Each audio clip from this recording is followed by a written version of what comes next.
ഗോഗിനെ കുറിച്ച് പ്രവചിച്ച് പറയേണ്ടത് ഈ ഗോഗാര യഹോവയായ കർത്താവ് ഇപ്രകാരം അരുളി ചെയ്യുന്നു.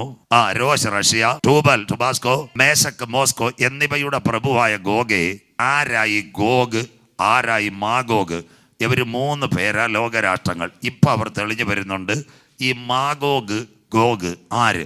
ഉൽപ്പത്തി 10:2 നോഹയുടെ കുഞ്ഞുങ്ങൾ. യാഫേത്തിന്റെ പുത്രന്മാർ ക്ലിയർ അമ്മ വായിക്കുന്ന നോക്കിക്കോളെ. യാഫേത്തിന്റെ പുത്രന്മാർ ഗോമർ, Magog, Madai, യാവാൻ, Tubal, Meshach, തീരസ്.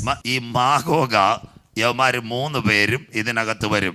അതിലൊന്നാ China, 2 Korea, 3 Russia. മാഗോഗിൽ നിന്ന് തിരിച്ചിറങ്ങിയ വ്യക്തിയാ ഗോഗ്. അങ്ങനെ ഈ റഷ്യ ഗോഗിന്റെ 3 പട്ടണങ്ങളാ ആദ്യം വായിച്ച് കിടക്കുന്നു. അത് 1 രോഷ് ഇന്നത്തെ റഷ്യ, 2 മേശക് മോസ്കോ, 3 ട്രൂബൽ